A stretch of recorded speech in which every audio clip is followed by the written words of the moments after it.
the question is whether or not he'll be ready for the Dallas game.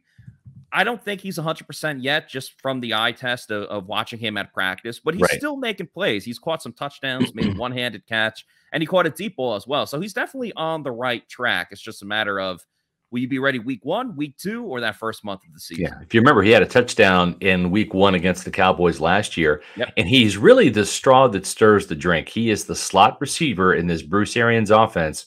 This is not the Wes Welker, Julian Edelman type of slot receiver. This is a completely different scheme and offense.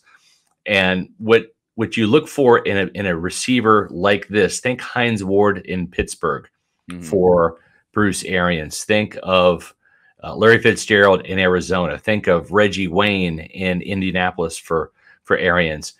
This is kind of a bigger bodied wide receiver, a more physical wide receiver than your typical little slot guys. That's why there's some fans out there, we've tried to educate them. They say, put Scotty Miller in the slot. No, Scotty Miller is not a slot receiver in Tampa Bay. He's 5'9", 5'10", about a $165, a $170. So he's doesn't have the dimensions to play the slot receiver position. That's why you see guys like Tyler Johnson come in and have the opportunity to fill in for Chris Godwin and not do it as well. Certainly, I'm going to state that as fact because it's the truth.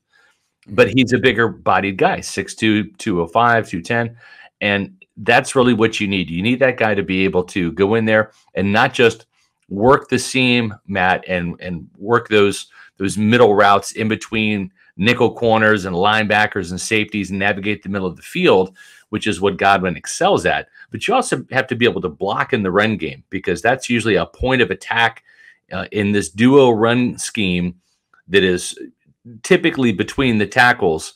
Godwin is a point of attack blocker. He will crack back on linebackers from the slot, and sometimes he will actually be go in motion and be a lead guy through the hole. So it's a very important position. My thinking is, I think he returns for week 1, but on a pitch count. As a receiver, Chris Godwin is great, but the physicality that he brings to this team, I think, is very underrated and a little underestimated as well. So Bowles was talking a lot about that. He's progressing along and they're moving him up in the offense, but until you actually get hit, is when you're really going to know when Chris Godwin will be the Chris Godwin that we all expect and that we all want to see. I think that's super critical for him as a very physical receiver. And as you talked about, the fact that he's such a good blocker, they use him a lot in the running game, as you said. And that's not very common for a wide receiver. Every team needs wide receivers that block, but to run plays to your side, because Chris Godwin is going to maybe not necessarily lead the way, but it's going to lead to, okay, instead of a 3-yard gain, you're getting a 5, 6, 7-yard gain because you have blocking up the field with Chris Godwin. And he even said it's not even getting hit from the upper body, it's getting hit on the lower body. Of course, I can imagine if you get injured, the first thing you're thinking of is the first time you get hit in that knee is going to be, a huge factor there. So it's one of those, not toss-ups, but it's just a tough thing to really navigate or factor in, because you need to get him ready enough for the season.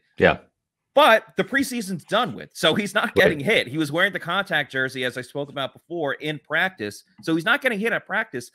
He's not going to find out until they go to Dallas, or if he plays in that game. So I think the pitch count is a great point that you made there, because I think that's half the battle, is just with any injury, really. We talked about this a lot with O.J. Howard, who had a different injury, but Achilles injury. But the mental aspect of getting back on the field, it's huge. You favor it. You kind of baby that leg. It's real. And I think the biggest thing for Chris Godwin is when he comes back, he's going to play with that knee brace.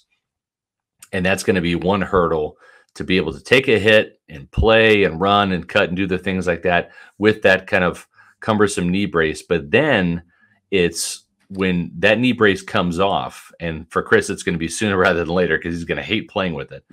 All receivers do.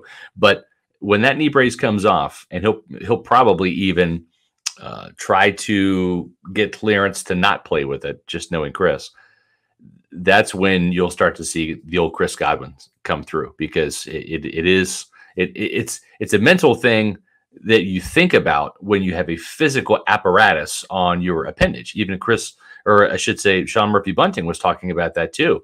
When he returned with the elbow brace, it was heavy, it was cumbersome, and it restricted his movement, and it made a big deal when he was trying to make plays in the ball. He felt like he was one-handed to a degree. So I think it's going to be a two-step process for Godwin. It's going to be coming back in a pitch count, getting hit, and then being able to go full bore without that particular knee brace.